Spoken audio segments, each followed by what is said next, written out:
मगरबी बंगाल के साबिक वज़ीर आला और तृणमूल कांग्रेस की सरबराह ममता बनर्जी ने कहा है कि पार्टी की 21 जुलाई की सालाना रैली हर हाल में मुनक़िद होगी, चाहे इसके लिए स्टेज या माइक की सहूलत भी मौजूद ना हो।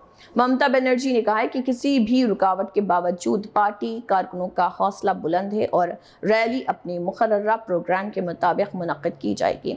उन्होंने कारकुनों से बड़ी तादाद में शिरकत की अपील करते हुए कहा कि इज्तिमा तृणमूल कांग्रेस के अज़्म और अवामी हिमायत का मज़हर होगा। 21 जुलाई की ये रैली तृणमूल कांग्रेस के अहम सालाना सियासी इज्तिमात में शुमार की जाती है, जिसमें पार्टी की आइंदा हिकमत अमली और मुख्तलिफ अवामी मसाइल पर बहस और इजहार ख्याल किया जाता है।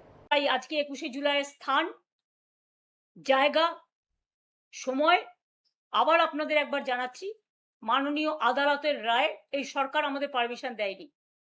মাননীয় আদালতের রায় বিড়লা প্ল্যানেটোরিয়ামে 11টা থেকে জমায়েত হবেন।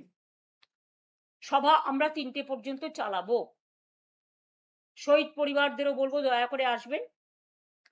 আমি জানি এরা হয়তো ডেকোরেটরকে ভয় দেখাবে, মাইক ম্যানকে ভয় দেখাবে। আমি বলবো এটা না করতে।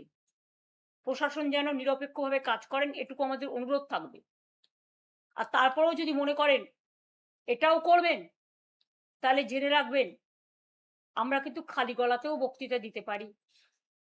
তার আয়োজনও আমরা করে রাখবো।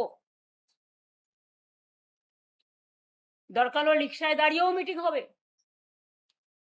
ঠেলা গাড়িতে দাঁড়িয়েও মিটিং হবে, হকারদের ভ্যানে দাঁড়িয়েও মিটিং হবে। মিটিং আমরা যখন বলেছি করব এবং করব, এবং আগের দিন আমি নিজে গিয়ে জায়গা দেখতে যাব, এবং প্রতিবার আমি 20 জুলাই সন্ধ্যেবেলায় দেখতে যাই, সেরকম দেখতে যাব। আশা করি পুলিশ সহযোগিতা করবেন। আর ওখানে যেন বিজেপির লুম্পেনরা বা বিজেপি সেটিং পার্টিরা কোনো রকম আমাদের শান্ত মিটিংকে অশান্ত করতে না পারে, এর দায়িত্ব প্রশাসনকে নিতে হবে। আগাম অনুরোধ করছি। তার কারণ আগের দিন আমরা দেখেছি আপনারা কি অসভ্যতামিটা করিয়েছেন বিজেপিকে দিয়ে, রাস্তা ব্যারিকেড করে সকাল 6টা থেকে